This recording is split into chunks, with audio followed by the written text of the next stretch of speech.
Hey friends, welcome to கீட்டூஸ் kitchen. இன்றைக்கி நம்ம கீட்டூஸ் கிச்சனில் நல்லா சூப்பரான சாத்துக்குடி ஜூஸ் எப்படி பண்ணுறதுன்னு பார்க்கலாம் வாங்க. நான் 6 சாத்துக்குடியை தோல் நீக்கி எடுத்து வச்சுக்கிறேன். கொஞ்சமாக ஐஸ் க்யூப்ஸ் ஆட் பண்ணியிருக்கேன். உங்களுக்கு வேண்டான்னா விட்டுறலாம். நான் இன்றைக்கி சுகர் ஆட் பண்ணல. நீங்கள் வேணும்னா நாட்டு சக்கரை கூட பயன்படுத்திக்கலாம். ஜூஸில் தண்ணி அதிகமாக சேர்த்திடாதீங்க. நான் இன்றைக்கி ஒரு குட்டி கிளாஸ் அளவுக்கு எடுத்துக்க போகிறேன்.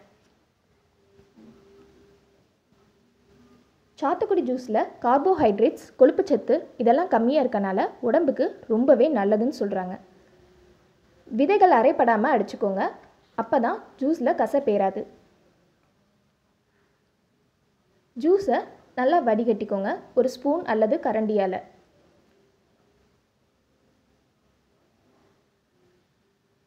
ஆரோக்கியமான ஜூஸில் சாத்துக்குடி ஒன்றுன்னு சொல்கிறாங்க. நம்மளுக்கு சூப்பரான சாத்துக்குடி ஜூஸ் ரெடி ஆயிடுச்சு. Friends, please do like, share and subscribe. Thank you for watching.